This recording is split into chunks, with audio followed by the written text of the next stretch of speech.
Awesome. Thank you, Derek. Let's see. That seems like that worked. Cool. Yep. Yeah, so hi everybody. My name is Ian. Thanks for the great introduction, Derek. That was a good intro. Um, Hopefully I can still cover some new ground here. Let me give a brief introduction about myself. I'm a software engineer. I've been doing software engineering work for more than 20 years, which is kind of crazy. Um, I I think generally I enjoy making it easier for people to access data, and that uh, includes all sorts of data, things like OpenStreetMap. I did um, import a lot of data into Chicago, and I worked with some city leaders at the time to help make that happen. I got them to release that data. Wow, that's memory lane stuff right there. That's pretty cool. And converted it and got it up in OpenStreetMap. There's a lot of other data that has been added to OpenStreetMap ever since then. I like to um, say that the work that I did to add buildings to Chicago added or triggered the um, import policy that OpenStreetMap added around that time, back in 2013-ish, 2012, um, based solely on the fact that I added a ton of data that perhaps people weren't quite ready for yet. Um, I also worked on a project called Census Reporter, which is based on census data, US census data, making it easier for folks to use census data. Um, and that was based on my time in Chicago. And since then, I've also built projects that are similar to OpenStreetMap called All the Places and Open Addresses.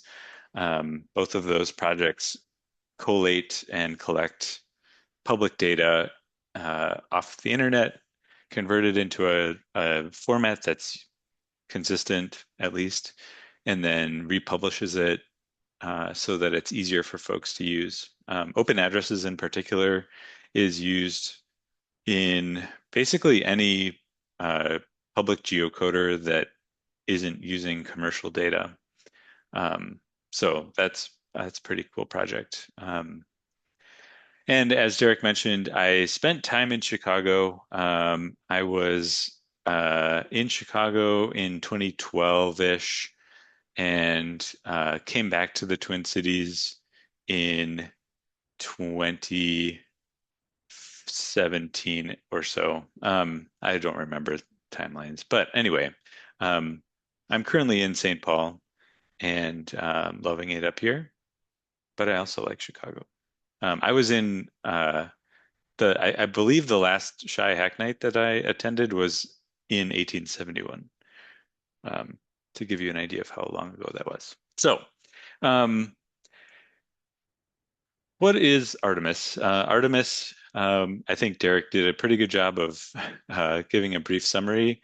It's a mission to get us back to the moon, and it is a kind of a multi-step process. So there were several Apollos, for example. Apollo 17 was the most recent one in 1972, and the idea with the Apollo program was to get people onto the moon, and the same is for Artemis. The most recent one, the most recent Artemis mission was Artemis II that launched on April 1st and landed back on Earth on April 11th. So that was a pretty lengthy mission. This was the first crewed mission beyond low Earth orbit since 1972. And there was a earlier Artemis 1 mission that didn't have anybody on the in the mission. It was uncrewed, and it was Artemis 1 mission was designed to prove out the hardware and demonstrate that it was safe. and show that it could do what it was expected of it. And that worked out enough that we could put humans in this thing and send them over to the moon. They went around the moon and came back all in 10 or so days, 9 or 10 days. Um, and then there are other missions after this one that go out into the 2030s, but the idea is that they're incremental improvements and they're building on one another to show that we can do this and that it's safe and that we're uh, producing useful science out of it as well. One thing that I thought was really interesting with the Artemis mission was that it focused the world's attention on something that was positive amidst I use the word deluge, but you can use your own words. There's just a lot of things happening in the news, and it was helpful to have something that was positive and um, uh, community building and um, more more togetherness, I guess you could say, rather than um, a bunch of different topics that all kind of disjointed people. And anyway, this was something that everybody was paying attention to that was positive, and I thought that was an interesting thing. I paid attention via YouTube, but there were also Twitch streams and streams all over the place. Millions of people were watching that just on YouTube. Um, and there was also obviously television and network TV, cable, all that kind of stuff. And so it got a lot of playtime. The crew was made up of people from around the world and well, around North America. And and that was relatively unique. And it was, I think, at least for my little niche of the world, it was an interesting thing to watch and pay attention to. And one of the ways that I did that was when I wasn't able to watch the stream, I found this site here called the Arrow, which is the Artemis Real-Time Orbit website. And this was used in the lulls between the interesting stuff that was happening. They would broadcast this on the YouTube and NASA TV and all that kind of stuff. And um, the problem was it worked great on those broadcasts, and it probably worked great for a lot of people who could find it. But for me, it still does this, but for me, it just loads a globe and it says there's a really nice accessible description at the bottom. The Earth is in the middle distance in the center. It's lit from the left. That there's a little accessible description at the bottom there that changes. If I was able to get this to load, it was actually doing a pretty good job of explaining through textual descriptions what was going on the screen. But it almost never worked for me, and I wanted to see something that I could follow along on the mission. And so I asked Claude to help me build something to track it. And um, I pulled up Claude on my phone using the app. And if you've used Claude before, you'll know that there's kind of different ways of interacting with Claude. One is through the app or the website, where it's more of a conversational interface. And then there's a kind of like ChatGPT. And then there's also a different way of interacting with Claude, which is Claude Code, which is a more technical way of doing it. And there's more access to different tools and whatnot with Claude Code. And so I started with the web interface, and in that tool, they only have the ability to search the internet and to build websites, basically. And what I did was I said, make a tracking site for this Artemis mission, and I hit go, and then I went about my day, and I waited for it to finish. And an hour or so later, when I looked back at my phone, it had created a site that um, used 3JS, which is a open source 3D library to render the page, to render the Earth and the Moon and the planned mission uh, in a web interface. And it had found a site from the JPL called the Solar System Dynamics website, and that has an API. And it would download the moon's position, that's this gray arc here, and then also the estimated uh, position for the Artemis mission.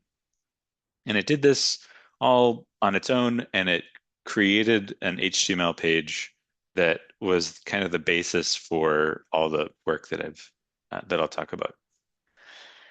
And once I had that done, I copied it over to my computer and started to use Claude Code, which has more um, capabilities to do more direct work.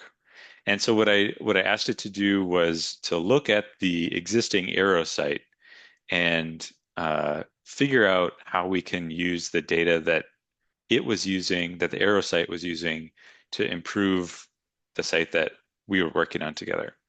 And what I had seen was that there were XHR or background requests on the from the website, from the official website, that would make a request to a GCS bucket every 5 seconds or so and get some data. Um, and I assumed that this was the real-time telemetry data coming from the Artemis mission. And it turns out that it was. Um, and so it backed out from the website. Claude backed out from the website and from this file that it was downloading. That the content of this page of this GCS bucket was the real-time telemetry data, and then it added that to the website that Claude had built. And there were some other things. So we had started off with just a three.js page with the Earth, the Moon, and the Orion probe, which is the thing that actually went to the moon, and then kind of a line. And I asked it to add a bunch of features as we were working through this. There were a lot of things that were interesting to me that I kind of directed it to work on, and I pointed it to the data, to other ideas for data to go get from the internet, and kind of incorporate all that into the site. And the first thing was I think I had watched a YouTube video where somebody was trying to use a software-defined radio to capture the radio broadcasts from the probe or from the spacecraft as it was going out and coming back. And they were having a hard time figuring out where the spacecraft actually was relative to where they were, mostly because it was the published data was um, all estimated and not getting updated very frequently. But the data that was coming in from that GCS bucket that I talked about here, this was live and could be used to see where the spacecraft was in real time. And so I thought to myself, what if we could see where it was as the Earth was rotating? And so I added that feature. So that's what this little animation here is.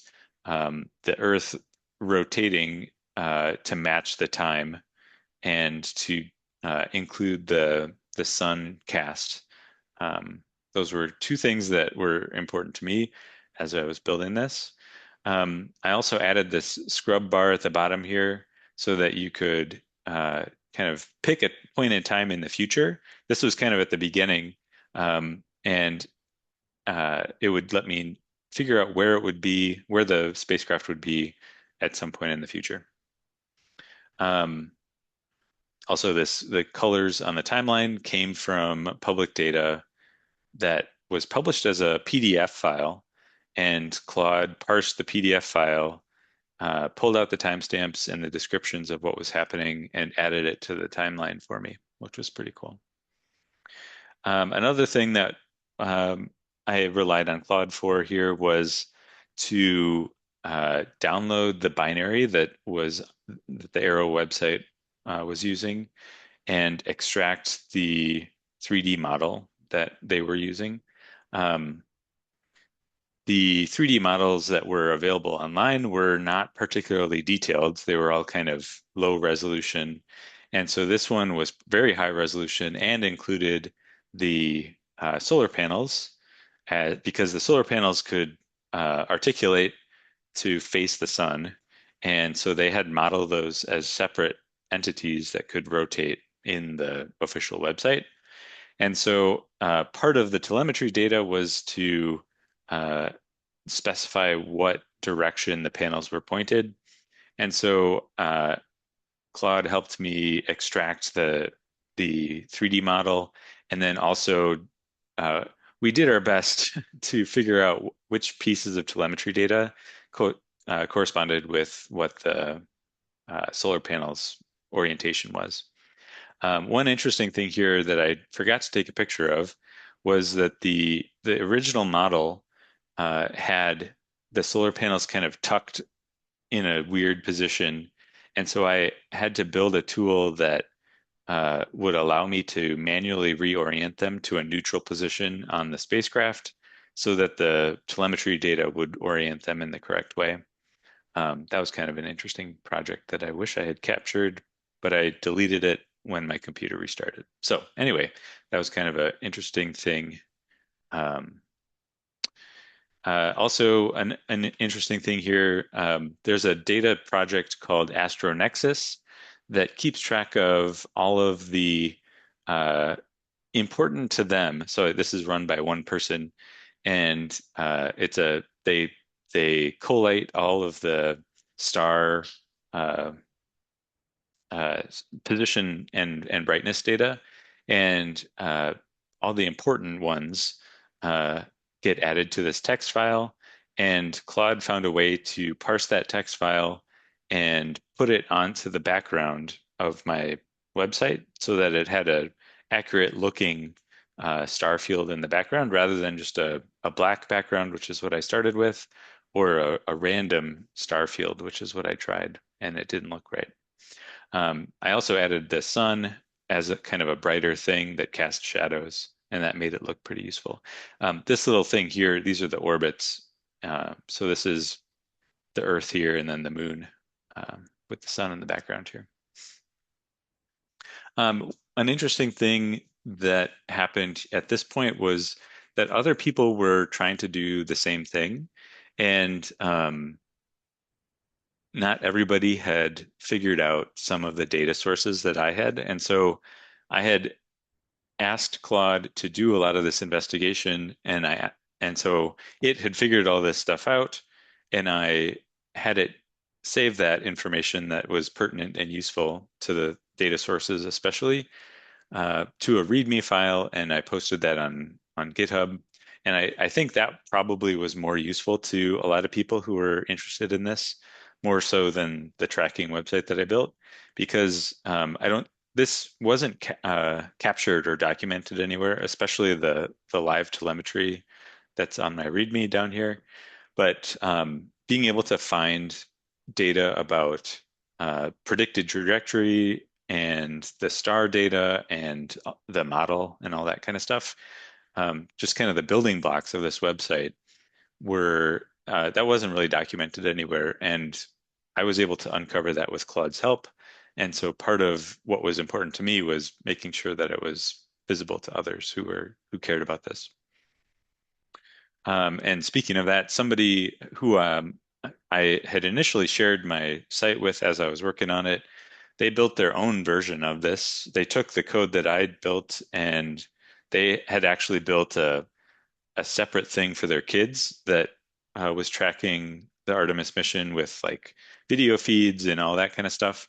And so they took the data that and the presentation that I had made and kind of reskinned it to match uh, their look and feel for what they were doing. And this is something that Claude produced for them using the same data, which I thought was cool. And then there are other people. So these are links that Derek shared with me in that thread on the Shy Hack Night Slack. But there are several other sites that were doing similar things, but kind of had their own twist on it. One was Artemis II mission.live, which um, had very similar timeline and position information, but they also added this kind of social aspect of kind of doing reactions, and there was a timeline of reactions over the mission timeline, basically. So there were 140,000 people clicking the rocket ship emoji, but what was interesting was seeing that happen over the course of the mission timeline, which was kind of cool. There was also kind of a visitor counter, and I think they also had kind of a chat kind of thing as well. So there's a social aspect to it. There were a couple that just took the timeline, so they didn't really, the position was less important to them, but the timeline was more useful.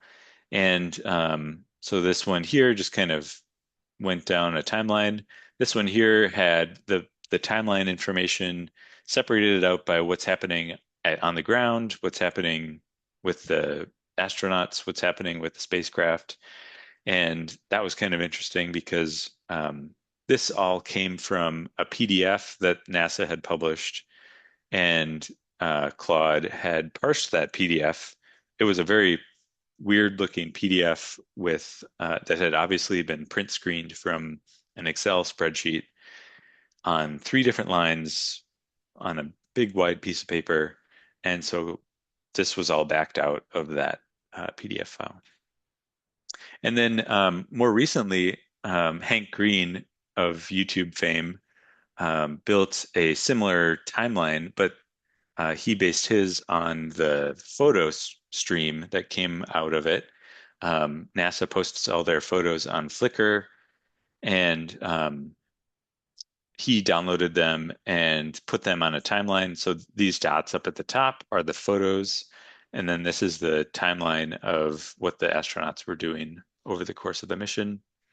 And there's all sorts of stuff that is interesting about this. One of which is um, he built so this is all built using Claude, and he also is selling a calendar of these photos, and he had uh, um, decided which 12 photos to put in his calendar based on the viewership numbers of these photos, and then also based on a vote um, that happened. So this isn't that vote, but you can go to this site and look at the photos that tens of thousands of people voted as being the most interesting out of the mission. And then the other part of this that was interesting was that he created a GitHub project. I think this is probably his first GitHub project, and he exposed a lot of people to GitHub for the first time. People who were interested in helping him out add features like this line of filters here for the different kinds of photos, and it's hard to see, but anyway, there's different uh, filters here, and that was a feature that somebody added that was brand new to GitHub. And I think he mentioned in a couple of his videos that talked about this project that that was a new and interesting thing for him. And I'm always excited about people discovering open source and community building that way. Um, and along those lines, I wanted to call out that the common thread with all of these systems, all these websites, was that they were all built using LLMs in some way. And I think most of them were built using Claude, just from the visual styling. Um, they all kind of have this bubbly, the color uh, palette is pretty similar. The not quite black background, that sort of thing. They all look very similar that way. Um, and then some of them, like Hank's, he actually said that he uses Claude. So anyway, they all used LLMs to some degree for discovery and investigation, mostly because this content wasn't documented in a way that was meant to be discovered and used like this. And it kind of reminds me of back in the good old days of like Web 2.0 when people would, it was pretty easy to join together RSS feeds and Flickr streams and Yahoo pipes and all that kind of stuff. And uh, being able to inspect and extract this kind of data using an LLM is kind of an interesting way of using the tool. The downside to it, though, is that um, using these LLMs means that it's very easy for you to build a one-off that's specific to you, look at it for the duration of whatever is important to you, and then you just drop it and you never share it with anybody. There's no community building, it's just a throwaway object that um, you melted the ice caps a little bit for, and then it kind of goes away.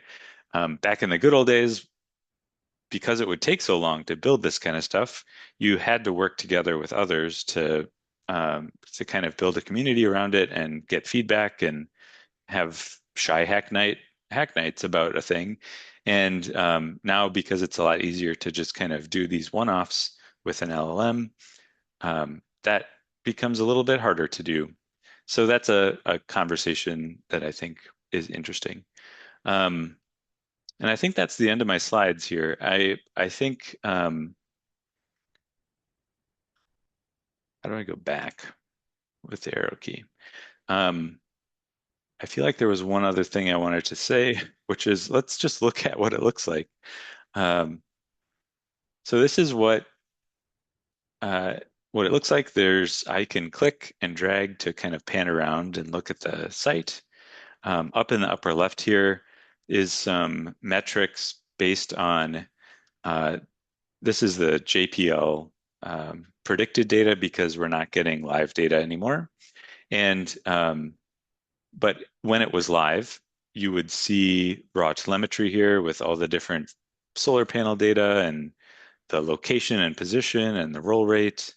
Um, and you could drag this thing and see the moon pan across on the left here. You could see it go out and then come back.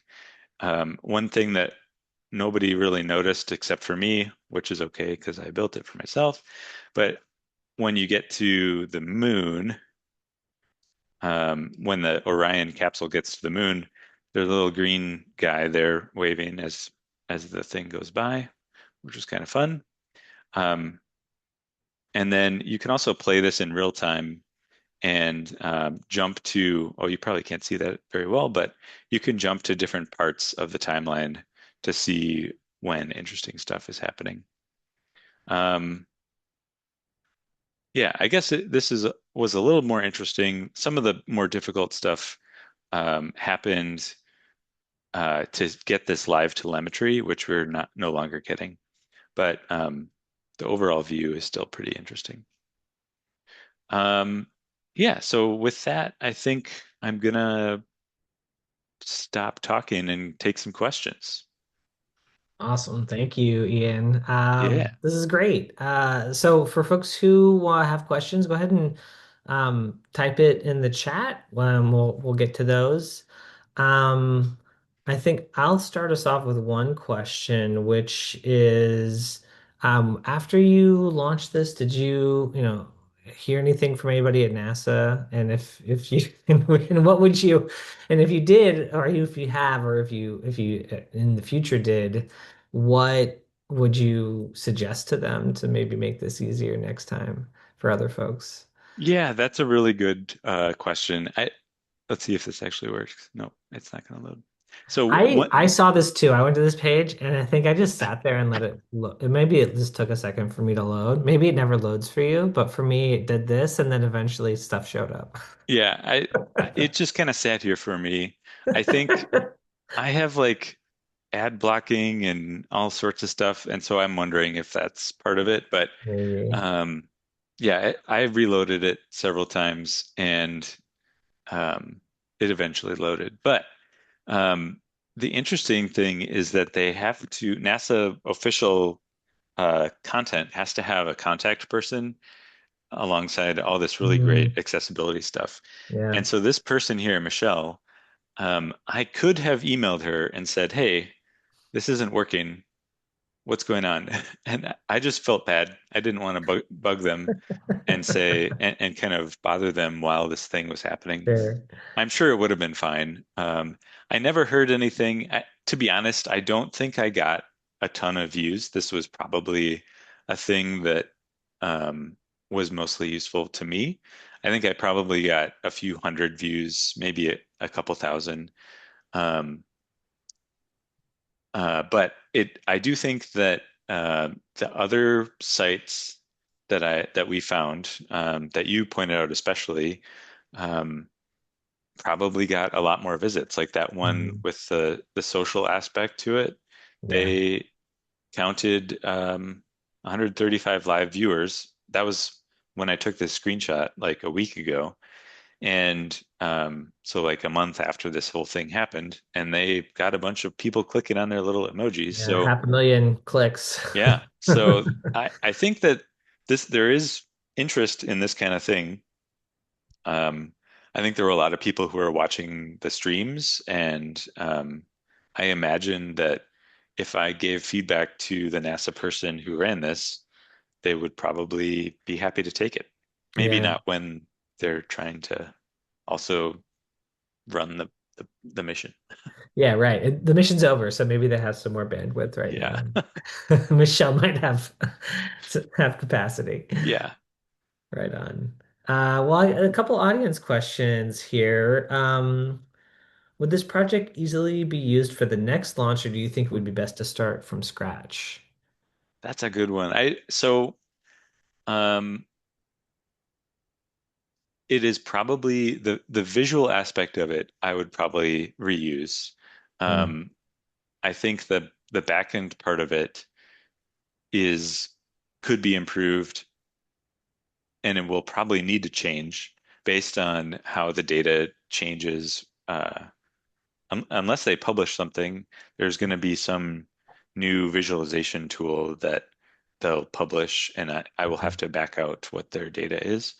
Um, but the visual aspect of it is probably I'm pretty happy with, and I mhm. would probably keep that. Well, the next one is it no, Artemis 3 is like a low Earth orbit thing, and then Artemis 4, right, is supposed to Yeah, be the next moon landing. So yep, some of the scales are going to be different, right, in the right. duration of the mission too. So there's some other variables there to account for. Yeah, definitely. Cool. Next question is how many hours did you put into this project? How many tokens did Claude use? In building this presentation, I actually asked Claude to look back at our conversation and figure out how much work it took. And I also have the GitHub page, um,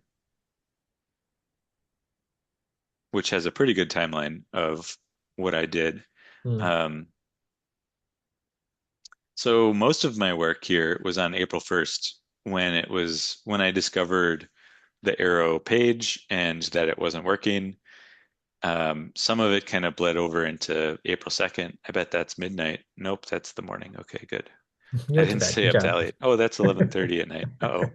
Um, so I would say in terms of time, this was probably a night, one night plus a couple hours during the day in the following couple days Hmm. project. And most of it was in the beginning here when I was excited and like, hey, this is a thing that would actually be useful to me and potentially other people. And so it was kind of I'm sure other folks who are doing Shy Hack Night have the feeling of like, oh, this is a thing that could potentially be useful and I know how to do it. Let's start tackling it and see where it goes. Um, that's definitely what happened here. And so this part here, I had 20 commits all lined up in one night, basically. That was that was the exciting part where I got to see it to work and Hmm. made improvements. In terms of what this cost for Claude, it was so I have a GitHub Copilot um, subscription that I get as part of being a open source contributor to GitHub. They give away the GitHub Pro Plus or whatever their subscription, kind of the medium tier subscription is. And at the time, at least, the subscription was a pretty good deal. And I used probably a couple 100,000 tokens to do this first part here. And so it didn't cost me anything. It cost Claude a few 100,000. So probably $5 or $10 in Yeah. token bucks nowadays. Yeah, that sounds about right. Okay, great. I think that's a good segue. It's a question I kind of had because your talk is about obviously the Artemis trackers, but it's also a story about building software with Claude, with AI.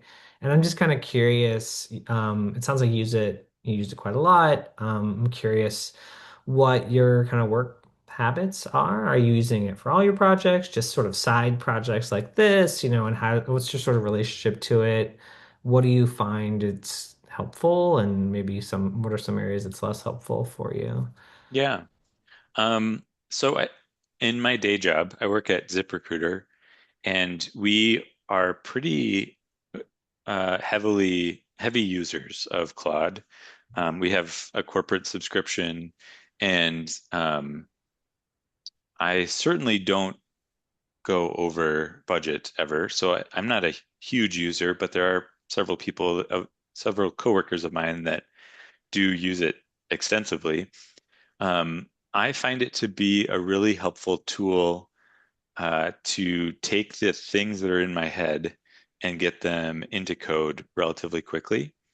Um, I think one important aspect to that is that I have a pretty good understanding of the system that I'm trying to build with the tool, and I Hmm. can very quickly catch it when it's doing something that I don't want it to do, and that happens relatively frequently. Um, and it helps a lot to give a pretty good description of what I want it to do ahead of time as part of the initial prompt. And so kind of those guardrails of a good prompt to start with, and then watching it to make sure that it's doing what I want. Either that's starting with tests, or if there's a visual thing like the Artemis tracker, watching it to make sure that it's following what I have in mind. Kind of as the architect of the system, I'm keeping an eye on that, and that's Hmm. where I find it to be the most useful. Yeah, makes Yeah. sense. Oh, I think your screen's flickering a little bit. I'm gonna stop your sharing here, I Yeah, think, good call. because yeah.